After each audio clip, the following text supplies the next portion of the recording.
ఇక వివరాలకు వెళ్తే ముషీరాబాద్ నియోజకవర్గ బీఆర్ఎస్ పార్టీ సమావేశంలో పాల్గొన్న మాజీ మంత్రి BRS deputy floor leader Talasani Srinivas Yadav Congress ప్రభుత్వంపై తీవ్ర విమర్శలు గుప్పించారు. ఈ సందర్భంగా ఆయన మాట్లాడుతూ కేసీఆర్ మళ్లీ రావాలి అనేది రాష్ట్ర వ్యాప్తంగా వినిపిస్తున్న నినాదమని ఆయన అన్నారు. హామీల అమలుపై ప్రశ్నిస్తే ముఖ్యమంత్రి అనుచిత వ్యాఖ్యలు చేస్తున్నారని విమర్శించిన ఆయన ప్రజలు తగిన సమయంలో సమాధానం చెబుతారని అన్నారు. కాంగ్రెస్ ప్రభుత్వంపై ప్రజల్లో తీవ్ర అసంతృప్తి పెరుగుతోందని పేర్కొన్నారు. కె చంద్రశేఖరరావు పాలన బీఆర్ఎస్ కార్యకర్తల గౌరవాన్ని పెంచిందని, పార్టీ కోసం కష్టపడి పనిచేసే వారికి సముచిత స్థానం లభిస్తుందని చెప్పారు. గులాబీ జెండా కార్యకర్తలకు శ్రీరామ రక్ష వంటిదని వ్యాఖ్యానించారు.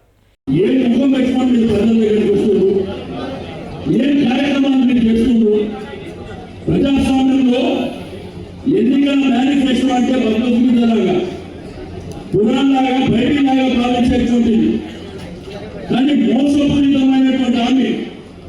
ఎట్లయినా అడవి కాని హామీలు అందించి కాంగ్రెస్ ప్రభుత్వం రావాలని మరి ఆ విధంగా ఓటు వేసిన తర్వాత ఎక్కడైతే గ్రామాలలో ఓట్లు పడ్డాయో ఈ రోజు గ్రామీణ ప్రాంతంలో ఉన్నటువంటి రైతులు, ఆ ప్రాంతంలో ఉన్నటువంటి ప్రజలు వాళ్ళ ఇబ్బందులు చూస్తే వర్ణనాతీతం. వాళ్ళ గోడె ఖర్చులు దొరికే దిక్కు లేదు, కాంట్రాక్ట్ పెట్టే పరిస్థితి లేదు, ఒడ్లు పోయే పరిస్థితి లేదు. కానీ చిన్నాభిన్నం చేసినటువంటి ఈ రోజు అదే రైతులు చెప్తున్నారు, కేసీఆర్ గారు ఎక్కడ ఉన్నారు, కేసీఆర్ గారు రావాలి మీరు అని చెప్పి రాష్ట్రమంతా కూడా ఇస్తున్నటువంటి సందర్భం. కానీ ఈ రోజు నిరుద్యోగులైనటువంటి యువకులకు 2 లక్షల ఉద్యోగాలు ఇస్తామన్నటువంటి ప్రభుత్వం మోసం చేసిందా లేదా? అందుకే మీ బాధ్యత ఏంటి? మీటింగ్ లోపాలన్న పెట్టిండు, జయసింహ పెట్టిండు, ఇంటికి వచ్చి జిందాబాదులు ముందాబాదులు కాదు. నిరంతరం ప్రజల మధ్యలో ఉండి ప్రజలు అనేకమైనటువంటి సమస్యలు ఎదుర్కొంటున్నారు.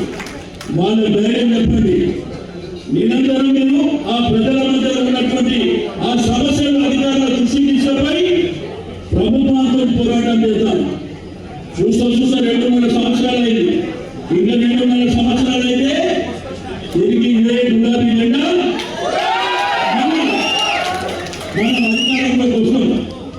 ప్రస్తుతం మన సమాజంలో ప్రతి ఒక్కరూ ఆరితేరి ఉన్నారని, ఏదో ఒకటి చేయాలనే తపనతో ఉన్నారని, మన పరిస్థితులను బాగుపరచాలని, రాజకీయాలను మార్చాలి, పరిపాలనను మార్చాలి, ప్రజలకు ఏదో సేవ చేయాలని యువత ఒక తపనతో ఉన్నారని, వారికి కావలసిన మేధోశక్తి సామర్థ్యాన్ని ఇచ్చి తీర్చిదిద్దాలని రాష్ట్ర స్కూల్ ఆఫ్ పబ్లిక్ లీడర్షిప్ కృషి చేస్తుందని లోక్సత్తా పార్టీ ఫౌండర్ జయప్రకాష్ నారాయణ అన్నారు.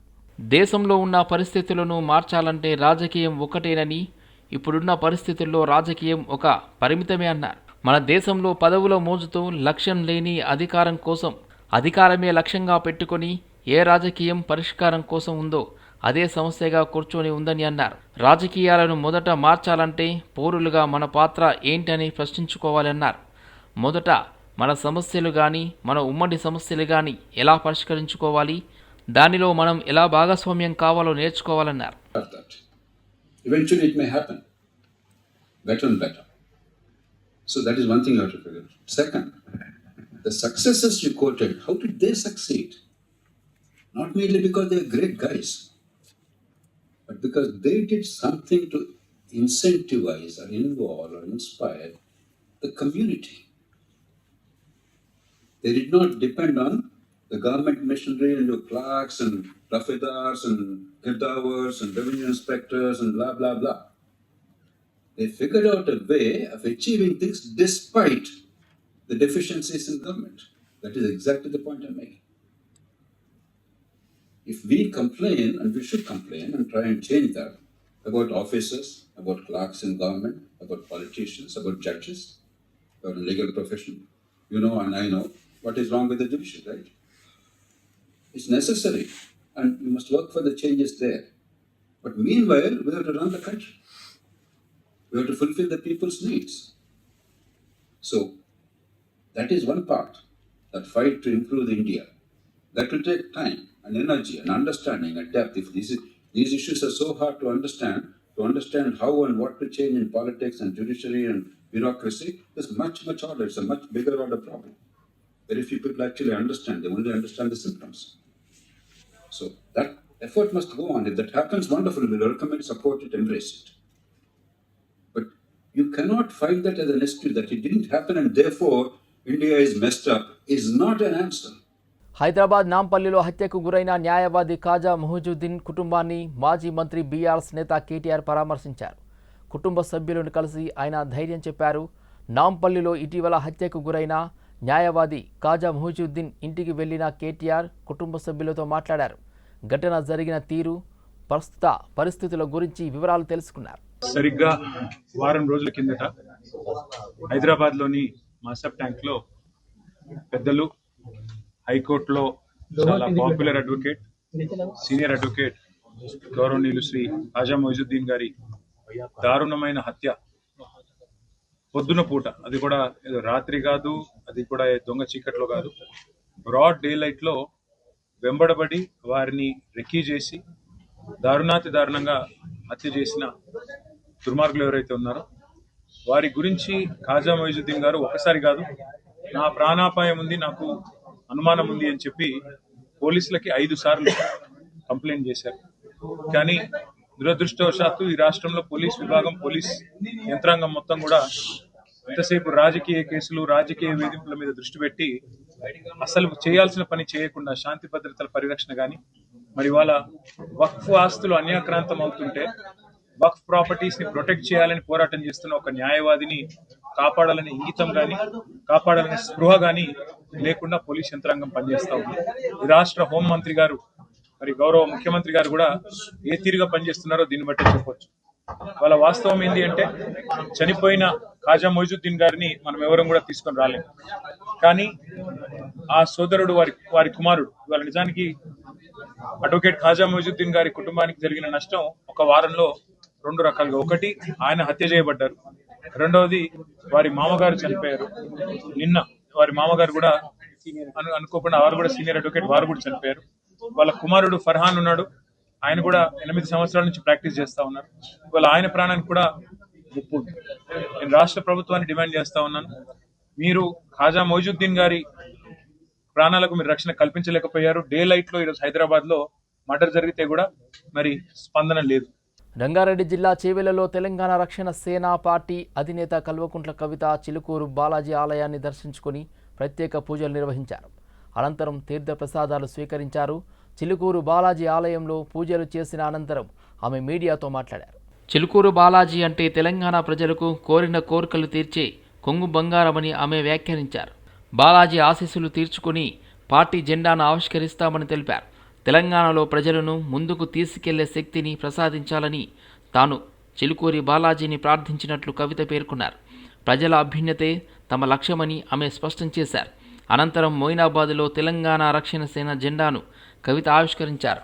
ఈ కార్యక్రమంలో పార్టీ కార్యకలాపాలకు అధికారికంగా శ్రీకారం చుట్టినట్లు తెలుస్తుంది.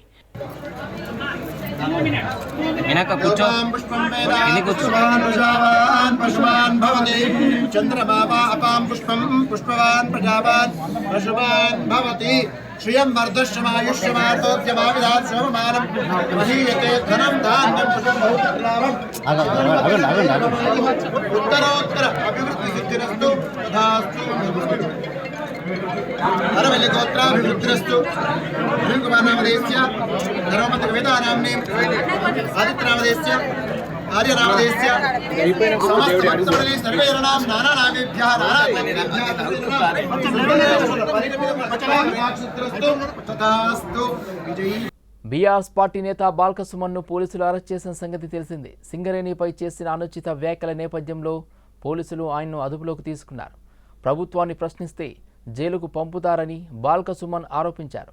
ఆయన మాటలకు కౌంటర్గా ప్రభుత్వ విప్ బల్మూరి వెంకట్ స్పందించారు. సుమన్ అరెస్టు కావడానికి కారణం ఆయన మాటలేనని వెంకట్ ఆరోపించారు. బాల్కసుమన్ అరెస్టు కావడానికి ఆయన మాటలే కారణమన్నారు. సుమన్ వ్యాఖ్యల వెనుక కేసీఆర్ కుట్ర ఉంది అన్నారు. మీకు కోపం ఉంటే మాపై దాడి చేయండి. సామాన్య ప్రజలు తిరిగే రైళ్లపై మీకు ఎందుకు అంత అక్కాసు? రైళ్లలో తిరిగేది ఎస్సీ, ఎస్టీ, బీసీ, మైనార్టీ పేదలే. మీకు ఓట్లేయలేదని పేదలపై కోపమా? ప్రతిపక్షంలో ఉన్నప్పుడు నేను నిరసన కార్యక్రమాలు చేశాను. మేము ప్రజాస్వామ్యబద్ధంగా నిరసనలు చేశామని బలుమూరు వెంకట్ అన్నారు. బల్క సుమన్ పైన తను చేసిన అడ్డగోలుగా ఇష్టం వచ్చినట్టు మాట్లాడిన మాటలపైన పోలీస్ అధికారులు కేసు నమోదు చేసి అరెస్ట్ చేస్తే ఏదో ఉద్యమకారుని అరెస్ట్ చేసిండ్రు లేదా ప్రజల బాగు కోసము ప్రజల మేలు కోసము కొట్లాడితే అరెస్ట్ చేసినట్టు బీఆర్ఎస్ పార్టీ కవరింగ్ ఇచ్చి ఆ రకంగా బిల్డప్ కొడుతుంది. ఈరోజు నిజంగా బల్క సుమన్ని అసలు అరెస్ట్ చేయడానికి ముఖ్యమైన కారణము బల్క సుమన్ మాట్లాడిన మాటలేందో మనం ప్రెస్ మీట్లోకి వెళ్లే ముందు ఒకసారి ఆ వీడియో చూసి ఆయన మాట్లాడిన మాటలేందో వింటే మనకు అర్థమవుతుంది. మన ఏరియాలో అన్ని రైల్వే లైన్లు ఉన్నాయి. కోసిపారే రోజు ఓ ప్రోగ్రామ్ రైలు రోగాన్ని పెట్టి రైలు కోసిపారే సీరియస్. అంటే నేను అనే పాయింట్ ఏంటంటే మీరు సీరియస్ యాక్టివిటీ తీసుకుంటే తప్ప ప్రజలకి సంబంధించి ప్రజలు ప్రయాణించే రైలు పట్టాలని కోసిపడేయండి అని చెప్పి చాలా అవహేళనతోటి ఎగతాళితోటి నవ్వుకుంటా ఒక పైశాచిక ఆనందం పొందుతూ కోసిపడేసేయండి అని చెప్పి కార్యకర్తలకి పిలుపునిస్తుండు. నిజంగా మీకు కోపం ఉంటే లేదా మేము అధికారంలోకి రాలేకపోతున్నామని వ్యక్తిగతంగా మాపైన కోపం ఉంటే మాపైకి రండి, మాపైన కొట్లాడకు రండి, లేదా మాపైన దాడి చేస్తామని చెప్పి మాట్లాడండి.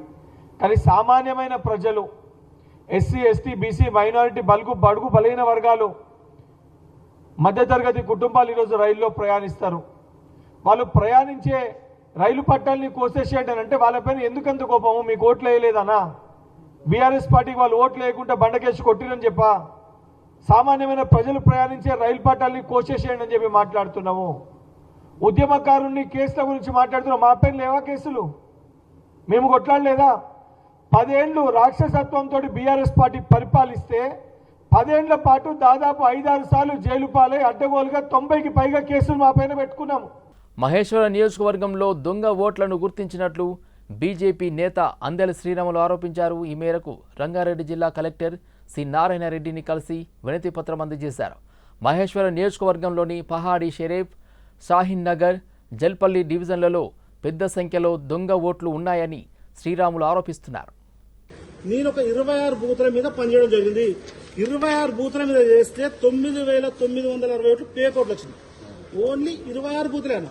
నేను చెప్పేది మొత్తం మహేశ్వరం కాన్స్టిట్యూన్సీ మొత్తం బూతులు చెప్తలేను.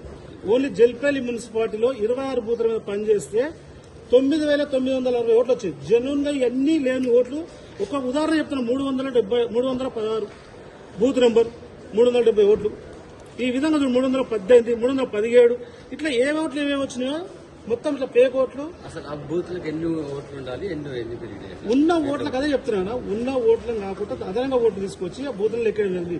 గతంలో మీకు చెప్పినా కదా, 2023లో ధన్మాని ఓట్లు ఎక్కించారు. ఆ రోజు ఆ ఓట్లతో ఎవరు గెలిచారు ఏం కథ అనేది ఇప్పుడు దాంట్లో పోను. ఎందుకంటే ఇప్పుడు దాంట్లో పోయి కూడా ఫలితం లేకపోయింది. ఎందుకంటే ఆ రోజు ఏం కావాలో జరిగిపోయింది ఆ రోజులో.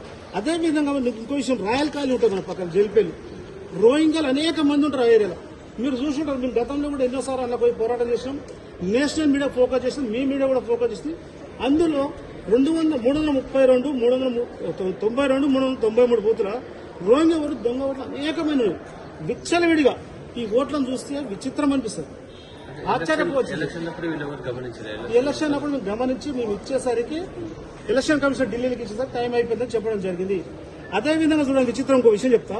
విచిత్రం ఏంటంటే తండ్రికి 41 సంవత్సరం, కూతురుకు 39 సంవత్సరాలు ఉంటాయి. ఇక్కడ ఉంటుందా? ఒక్కరి కాదు, అట్లా కొన్ని చాలా ఓట్లు. మీకు ఉదాహరణ కూడా చూసి ప్రతిదానికి ఒక లేకుండా వేయలేదు. అందుకనే కలెక్టర్ గారు అందుకని అభినందించడం జరిగింది. హైదరాబాద్లోని బంజారా హిల్స్ రోడ్ నెంబర్ 10లో రిజిస్ట్రేషన్ల శాఖ కార్యాలయ భవన శంకుస్థాపన కార్యక్రమం సందర్భంగా ఉద్రిక్త పరిస్థితులు నెలకొన్నాయి. ఈ స్థలాన్ని ఈద్గా కోసం కేటాయించాలని డిమాండ్ చేస్తూ స్థానిక ముస్లింలు నిరసనకు దిగారు. కార్యక్రమానికి హాజరైన మంత్రులు పొంగులేటి శ్రీనివాసరెడ్డి, పొన్నాం ప్రభాకర్, అజారుద్దీన్లకు ఈ సందర్భంగా నిరసన సెగ తాకింది. బంజారాహిల్స్ రోడ్ నెంబర్ 10లో రిజిస్ట్రేషన్ శాఖ కార్యాలయ నిర్మాణానికి ప్రభుత్వం శంకుస్థాపన చేపట్టింది. అయితే ఈ స్థలం తమకు ఈద్గా మైదానంగా ఎంతో కాలంగా ఉపయోగంలో ఉందని స్థానిక ముస్లింలు పేర్కొన్నారు. ఎన్నో ఏళ్లుగా ఇక్కడే ఈద్ ప్రార్థనలు, మతపరమైన కార్యక్రమాలు నిర్వహిస్తున్నామని తెలిపారు. శంకుస్థాపన కార్యక్రమం జరుగుతున్న సమయంలో నిరసనకారులు అక్కడికి చేరుకుని తమ అభ్యంతరాన్ని వ్యక్తం చేశారు. ఈ స్థలాన్ని ప్రభుత్వ కార్యాలయానికే కాకుండా ఈద్గా కోసం కేటాయించాలని డిమాండ్ చేశారు. నిరసనకారులు కార్యక్రమం వైపు వెళ్లేందుకు ప్రయత్నించగా పోలీసులు అడ్డుకున్నారు. नमाज पढ़ा रहे नमाज 15 साल से नमाज पढ़ा रहे। यहाँ पे जो है बीजेपी के एमएलए साहब थे, चित्तराम रेड्डी साहब थे, उन्होंने भी यहाँ पे हमारे कहना है।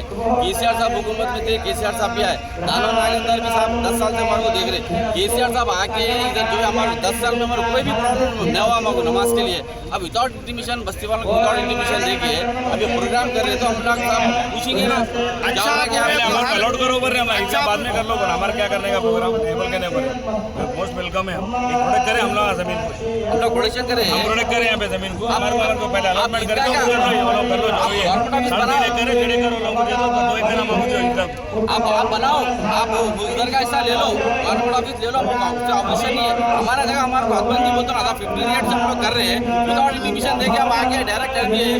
पुलिस वाले आगे हट जाना, मिनिस्टर साहब आगे तुमने इन्फॉर्मेशन गलत दे रहे हमारे ऊपर है। लास्ट टाइम रमजान में भी बोले क्या बोल के वादा करे ये ईदगाह की जमीन है, ये ईदगाह ही रहती बोल के वो बात अनाउंसमेंट करे। बाद हफ्ता वीडियो रिकॉर्डिंग के साथ है एमएलए साहब का, लेकिन अब जो है विदाउट इंटीमेशन सडन ऐसा करने का क्या रीजन है? తెలంగాణ రాష్ట్ర గెజిటెడ్ హెడ్ మాస్టర్ అసోసియేషన్ ఆధ్వర్యంలో ఇందిరా పార్క్ ధర్నా చౌక్లో మహాధర్నా నిర్వహించారు. గత 20 సంవత్సరాలుగా గెజిటెడ్ ప్రధాన ఉపాధ్యాయులకు, రెగ్యులర్ ఎంయూఓలకు మరియు పై స్థాయి పదోన్నతులు కల్పించకపోవడం వల్ల విద్యావంతులు నిరాశకు గురవుతున్నారని ఆరోపించారు. కింది కేడర్ నుంచి మనసుంటే మార్గం ఉంటుంది. ప్రభుత్వం కానీ చేయదలుచుకుంటే ఇవాళ ఏమి ఎంఈఓ ఎఫ్ఏసి ఇవ్వడానికి గతంలో ఉన్న ఎంఈఓకి 12 మండలాల ఎఫ్ఏసి ఇచ్చిన వాళ్ళు ఇవాళ ప్రతి మండలానికి ఎంఈఓని ఇచ్చారు కదా ఎఫ్ఏసి. అదే పద్ధతిలో మరి ఇవాళ సర్వీస్ రూల్స్కి సంబంధించి కూడా ఏదైనా పరిష్కార మార్గం కోసం ప్రయత్నం చేస్తే దొరకకపోదు. ఆ పరిష్కారం కోసం ప్రయత్నించాలనే చిత్తశుద్ధి ఈరోజు అధికారుల్లోనూ ప్రభుత్వంలోనూ ఉండాల్సినటువంటి అవసరం ఉంది. దానికోసం వాళ్ళ మీద ప్రెజర్ పెట్టడానికి ఈ ధర్నా ఉపయోగపడుతుందని చెప్పి నేను అభిప్రాయపడతా ఉన్నా. అట్లా మేము ఇంకో రిప్రజెంటేషన్ చేశాం. ఇవాళ ఎంఈఓ పోస్టులు ఎట్లా అయితే ఆ మండలంలో ఉన్న సీనియర్ హెడ్ మాస్టర్కి ఇచ్చారో మరి డిప్యూటీఓ పోస్ట్ కూడా అట్లాగే ఇవ్వచ్చు కదా. ఇప్పుడు 62 డిప్యూటీఓ పోస్టులు ఉన్నాయి, అందులో 58 పోస్టులు వేకెంట్గానే ఉన్నాయి. కొత్తగా జిల్లాలు 33 జిల్లాలు అయినటువంటి సందర్భంలో డిప్యూటీఓ పోస్ట్ అవసరం లేదని చెప్పేసి ఆనాడు ఉన్నటువంటి ఆఫీసర్స్ గవర్నమెంట్కి రిపోర్ట్ పంపారు. అది తప్పని ఆ రోజు ఖండించాం, ఇప్పటికి కూడా చెప్తున్నాం. ఇప్పుడు హైదరాబాద్ సిటీలో మాత్రం డిప్యూటీఓలు ఉంటాయి, దానికి ఎఫ్ఏసి హెడ్ మాస్టర్లకే ఎఫ్ఏసి ఇస్తారు. కానీ మరి రాష్ట్ర వ్యాప్తంగా ఉన్న డిప్యూటీఓ పోస్టులు ఎందుకు ఇవ్వరు?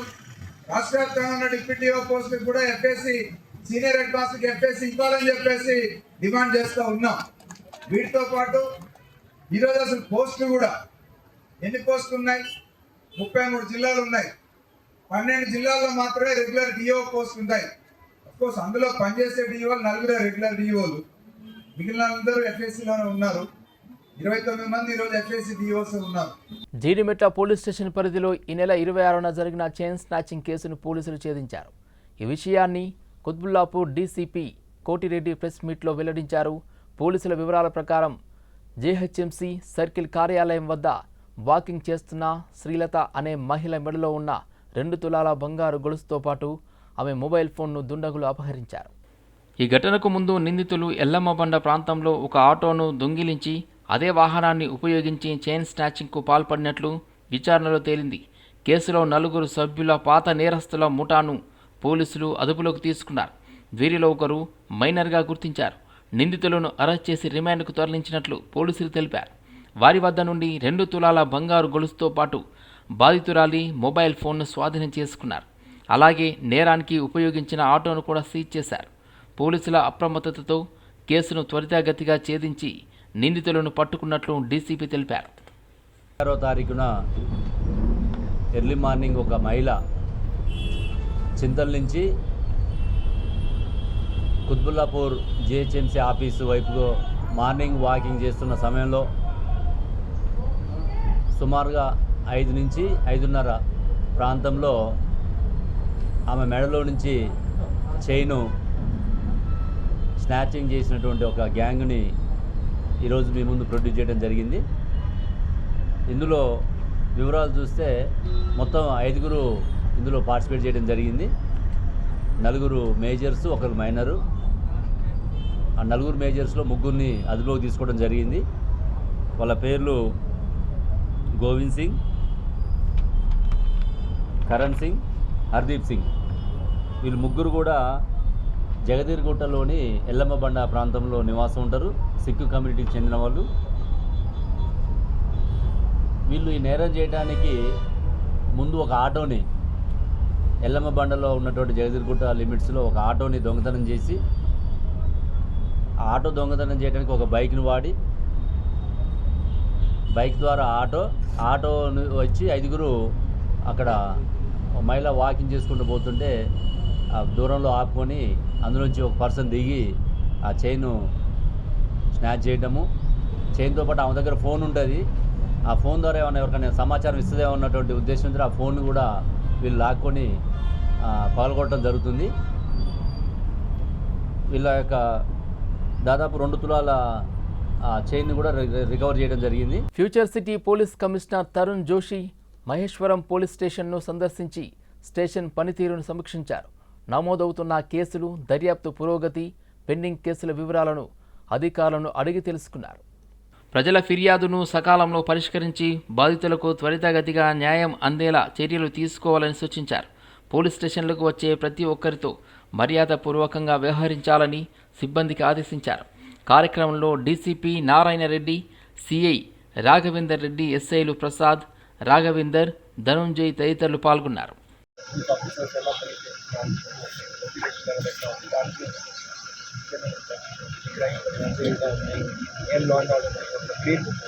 పూర్తిగా ప్రశాంతంగా కంప్లీట్ అయిపోయింది. వేరే ఇష్యూస్ ఉన్నాయి అన్ని స్టేషన్లో, వేరే issues.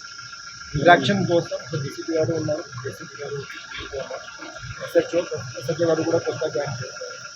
Just general interaction and guidance. Okay.